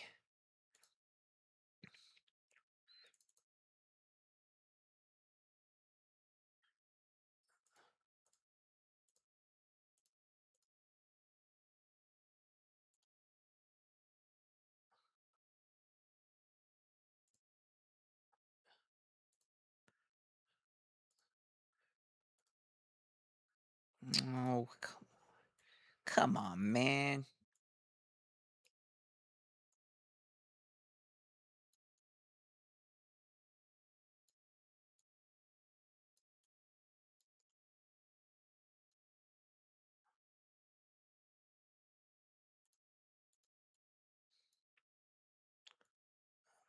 That'll might do it.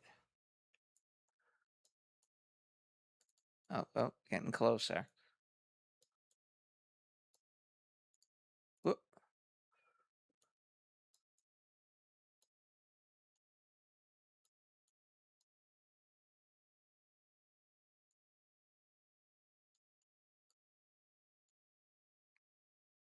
Let me know how that looks.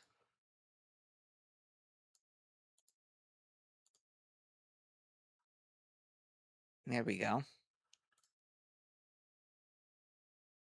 Okay. Luby's shooting. The Luby's shooting, also known as the Luby's massacre, was a mass shooting that took place on October 16th, 1991, at Luby's cafeteria in Keeling, Texas, United States.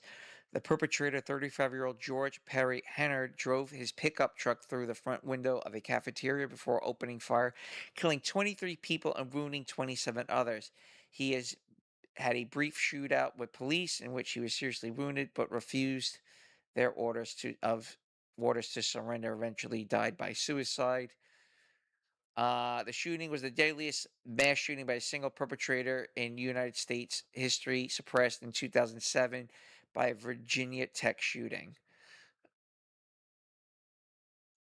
Absolutely, uh, details.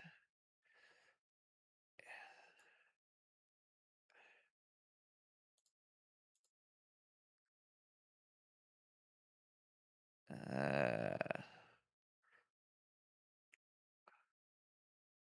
motive.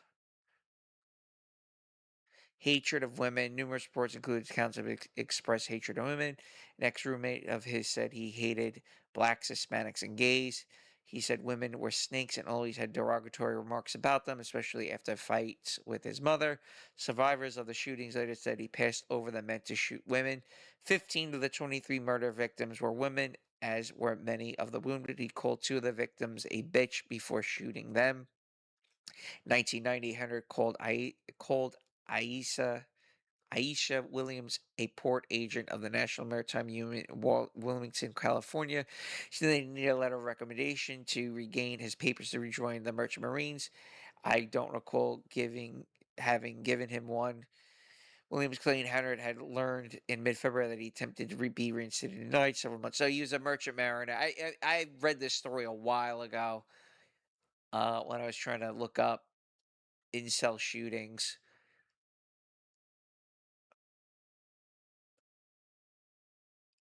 but this is considered the first incel shooting.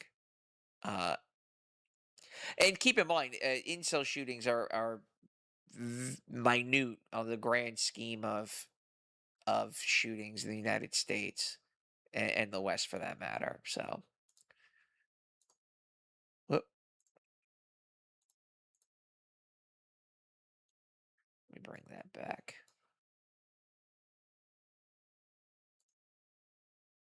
Anyway, anyway, I love that backdrop.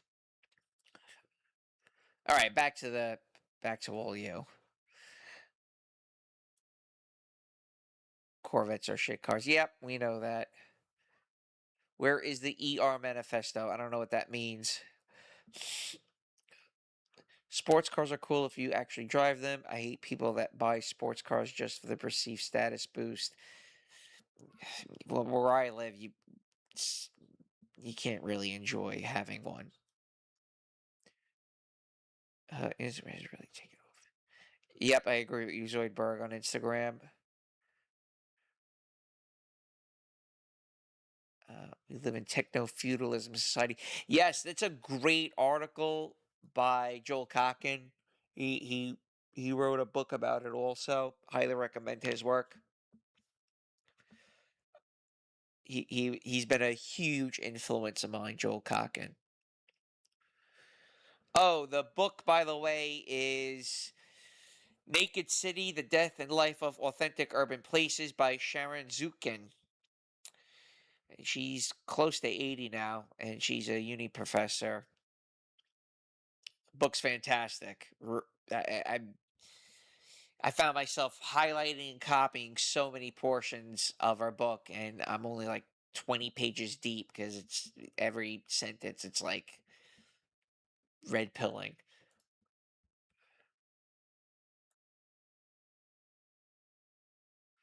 Yeah, leveling up doesn't work.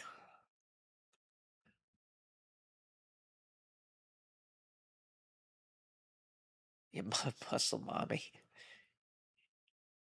Yeah, please hit the likes.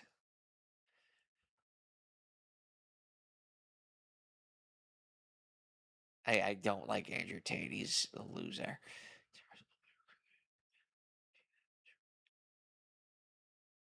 It's over. All right. Good. No, Raymond's channel's still up.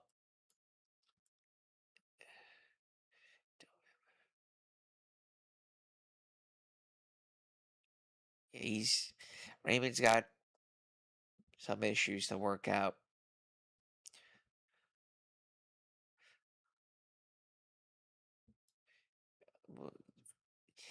I don't think Thomas and Western Decline were anything that special. 76, 70, I think is the yeah, 78's outside.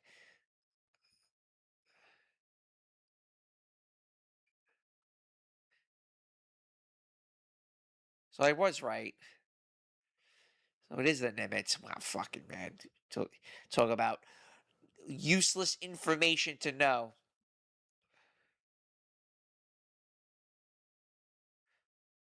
Oh wow. All right, I can reach out to Sandman.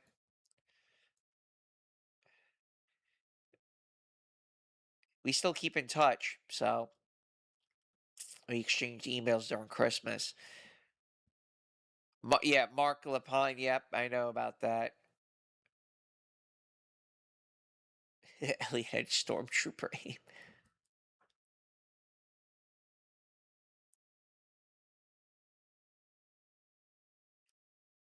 Declaring people zesty feds, low IQ, whatever. Yeah, everyone's a fed. Collective put.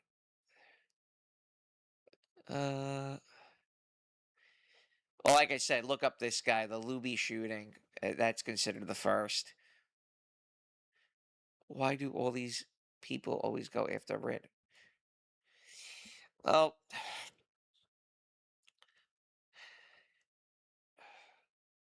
all right. We'll end it. I appreciate you all joining. 24 watching. I don't know what else to say, man. It's this shooting really. It's sad. That's all I gotta say. It's just sad. Like I it's I do it as an outlet to rail against society and the fucking clown-esque bullshit that we go through. It's therapeutic for me to do these streams.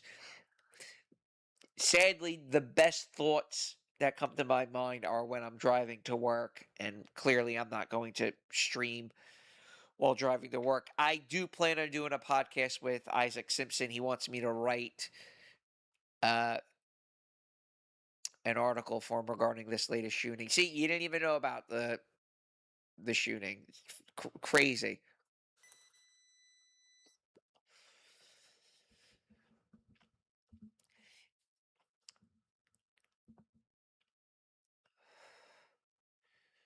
I saw an animated map and the deletions are. Yeah, that's crazy. I'm curious of why it seems like. Well, I don't necessarily think this dude was a lefty. I actually think he was more or less in our. I'll put it this way: his political ideology seems to echo mine, which is more or less moderate left economically and far right socially. Wink, wink, nod, nod.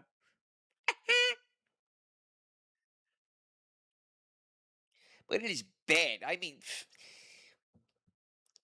if women just like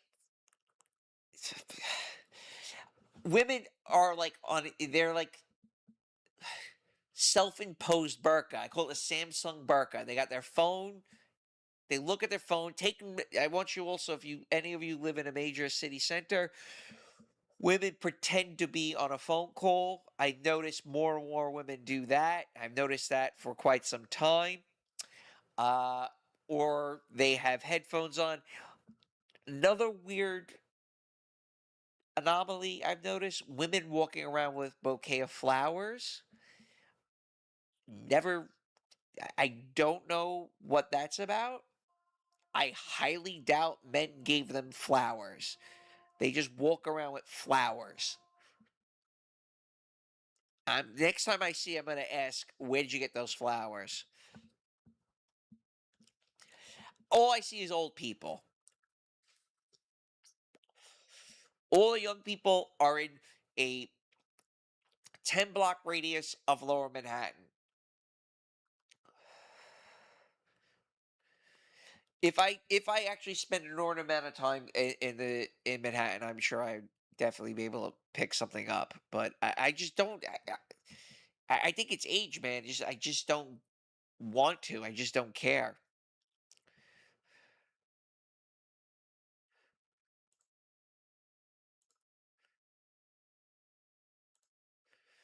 All right. It's like a boiling pot.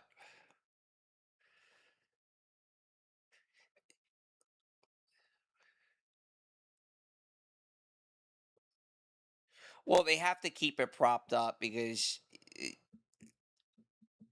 it would strong arm men into being more necessary and women to act more feminine.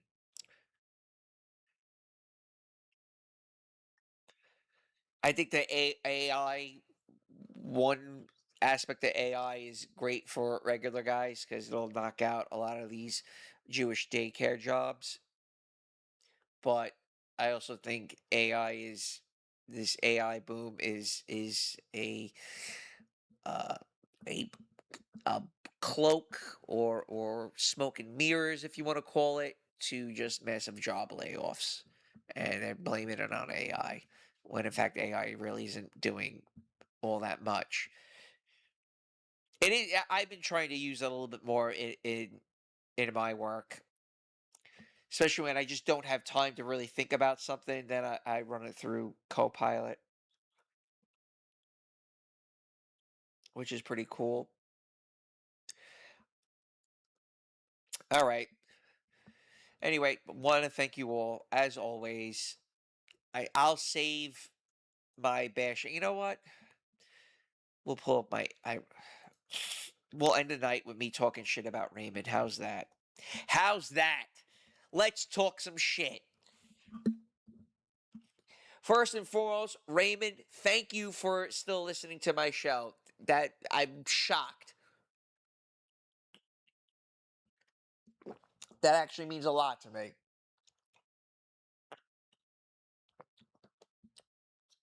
Sipping some Blue Monkey coconut water. Comes out of Canada. I gotta stop with this coconut water drinking. I can't get enough of it. I drink so much of it. I got a nice California Chardonnay on ice right now for tomorrow. This young, what is he, 24, 25-year-old, loves me to death, wants to hang out with me all the time. Really nice guy. And uh, he, he probably does jujitsu. He's always sending me videos of him doing jujitsu. I met him through work, and he was on the cusp of inheriting a multi-million-dollar company and has decided to throw it all the way to work sanitation. And I work more with his father, and I talked to his dad about his son's uh, choice and path in life. And I explained to his father that he's trying to find himself, and the line of work that his father's in is very boring. So I kind of understand why he doesn't want to inherit a multi-million-dollar company. Company's named after him, by the way. So, and I actually had a meeting 2 nights ago in front of a couple hundred people, and one of the presenters was actually speaking quite fondly of the company, even though the company wasn't actually present. And I was like, "Oh wow, that's cool." This guy was talking positive about this guy's business. But anyway, about a year ago, I'm having dinner with a kid, and he tells me I'm quitting. I want to let you know that I'm quitting my job, and I'm going to go travel. And he went to Thailand, he went to Japan, he went to Vietnam, he spent time in Eastern Europe, then he rented a car and went across the United States. He did that for like maybe like 6 months. Comes back, tells me about his escapades. It was kind of, I didn't want to poke him too hard about what did you get out of this. And guess what, you're back here with me, man. You're back here sitting with me having pizza, having shots. But he gets it. He gets it. And I think a lot of it probably has to do with social media and the internet, where he realized that money doesn't necessarily translate to happiness. I'm making good money, and I my baseline mood hasn't changed whatsoever. For maybe about 6 months. Last year I had a great time. Last year was a lot of fun. I had a blast last year. It was really uh, me coming out and enjoying myself and enjoying the fruits of my labor, as they say. But anyway, so this kid really likes me, likes listening to my stories and shit. So I'm a I got an expensive bottle to bring to his place. Supposed to be like this little community. I don't know, some like HOA. They're having a barbecue. I'll probably meet a ton of new people. Who knows? But as for Raymond, uh, I don't know why he keeps thinking I'm trolling him. I truly do not.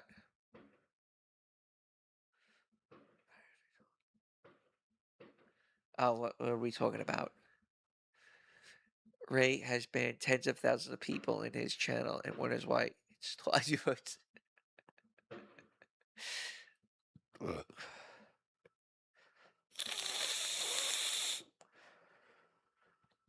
Yeah, Lone Hiker, I used to see you in the Raymond chats. It's crazy how many people are doing reaction videos to Raymond. So all that does is fuel Raymond's ego more. So keep that in mind. More of a reason why I don't really want to talk to him, talk about him.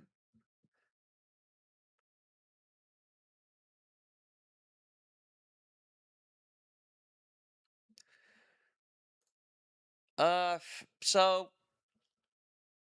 when I was around 13 years old, I was very much a loner and kind of like self-identified as one at that age. I didn't enjoy anything others enjoyed. I tried various ways to fit in with my classmates.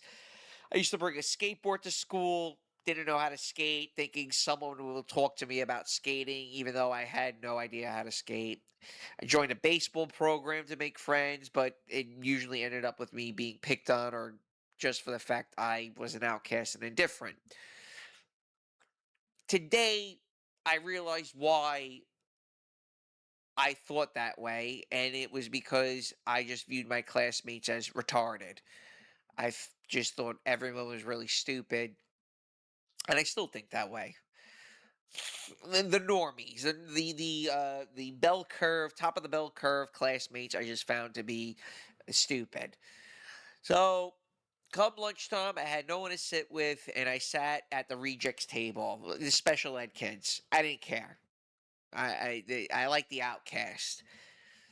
Uh, a constellation of speds. There was a bit of self pity, but I always viewed the large swath of my classmates as generally stupid. So at the rejects table was Sean. Sean was a teacher's pet. His mom happened to be the school's lunch lady. He liked Disney and Star Trek. He had an affinity for the fire department and law enforcement, which really went against the norm. Nobody liked Sean. I couldn't understand other than the superficial reasons why, but you can always find the good in someone, as they say. So I decided to befriend Sean, thinking, why not? He's an outcast, so am I, so we have that in common. I would have get togethers with him. He was in walking distance from my house. He lived like 3 or 4 blocks over. But there was always something off about him that I could not put my finger on. I have the ability to get along with others. He didn't, which I soon realized once I introduced him to others. So, as we got older and I found better footing, my circle of friends grew, but I always wanted Sean to be a part of whatever I was doing. Hell, that's what friends are for, right? One day, uh, one day we all wanted to play laser tag, a toy called the Laser Challenge. You guys can look up the toy. It's a late 90s toy. Now, at this time, again, as I'm getting older and I'm making more friends, my other group of friends were more rebellious. They had these malcontent streaks with more black and white thinking. They were, to put it mildly, the active opposition of classmate status quo. As we started to play laser tag, Sean kept blocking the sensor on his chest. I told Sean that is cheating and to stop doing that. He continued. He blamed us for why he was blocking the sensor. Battery was dead. You have better guns. You gave me the shitty gun. He would go out of bounds on the lawn. We're playing outside, so you go out of bounds on the lawn.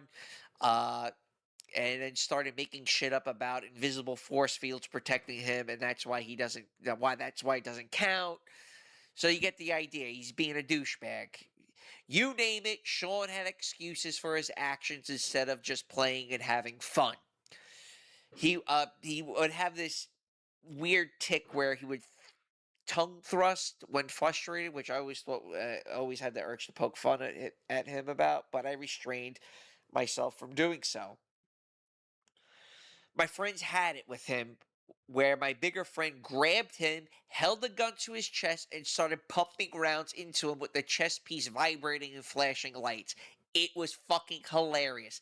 He then my friend proceeded to break the fucking gun over his head and in a sarcastic tone said, "How's that for a force field?" That was it. I never saw Sean again. And I understood then why Sean had no friends and why it was so easy for classmates to pick on him. Sean is the internet. I'm sorry, Raymond is the Sean of the internet. Raymond is just again, Raymond is a social media or the manosphere's equivalent of my friend Sean growing up. Raymond is not humble. He lacks mental self awareness. He is brutally arrogant and simply just doesn't know when to shut the fuck up. God gave us 2 ears and one mouth for a reason. The more the more you put yourself out there, the more you're leaving others to mock and ridicule. You're putting too much of yourself out there is just going to bring scrutiny and people to ridicule you and mock you. When you sit behind a camera and a mic for tens of hours during the week, what do you expect the outcome to be? Especially when you oscillate between self depreciation and feeble grandiosity.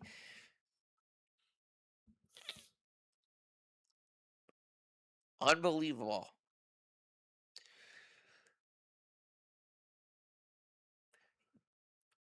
Making fun of people's LinkedIn's profiles, that's a red line, man. But as soon as someone makes fun of you, you have a meltdown and you ban them.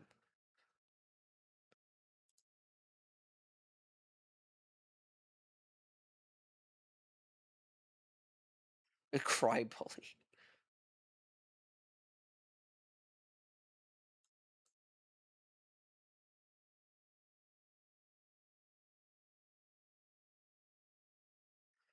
Yeah, that's exactly right, Jango.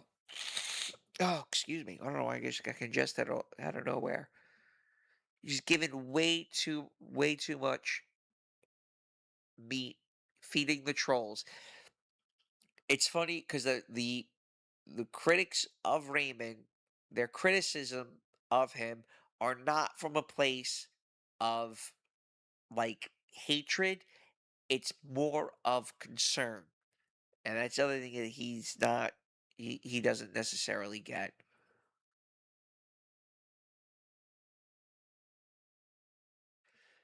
You shouldn't pull up the LinkedIn shit, man. But you're asking for it.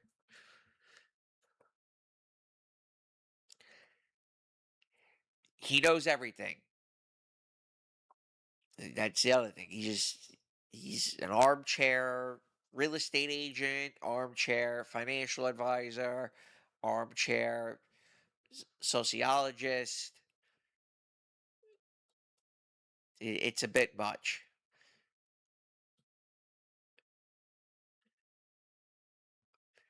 You can't. You have to take time. There's more time learning than speaking. It takes a lot, an inch amount of time to digest information. Trust me. Doing those shows with I am 6, 7 years ago, I had the amount of work and time, energy, and effort I put into those shows was astronomical. I took it serious.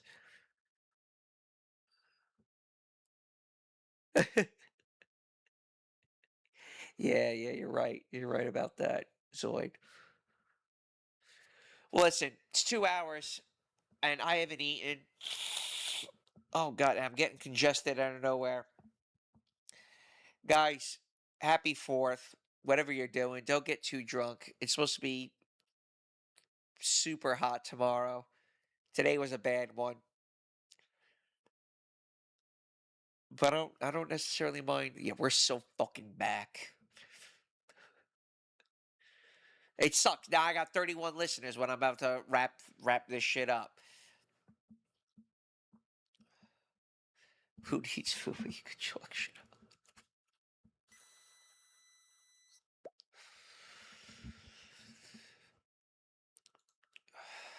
Yeah, so two books highly recommend. Naked City: The Death and Life of Authentic Urban Places, and Distinction: A Social Critique of the Judgment of Taste. Two books I highly recommend you guys read.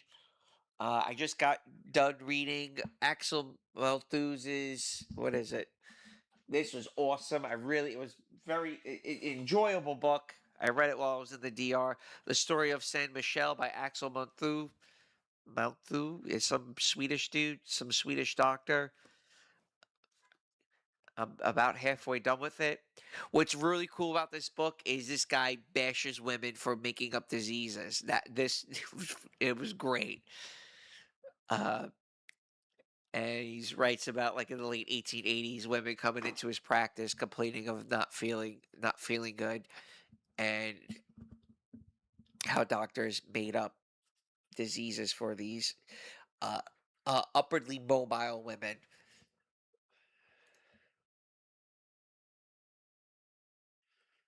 Good lord, 900 pages. That's a slog. Listen, man. You know what? There's some books I bought that I'm like, this book sucks, and I just put it down, and it's not enjoyable. But this one certainly is. Sodomy and the Pirate Tradition is also really it was also a really good one. The other book by that guy who wrote The Subtle Art of Not Giving a Fuck, Mark Manson's book Models. That was a good one, much better than The Subtle Art of Not Giving a Fuck. All right, I'm out. Take care, everyone.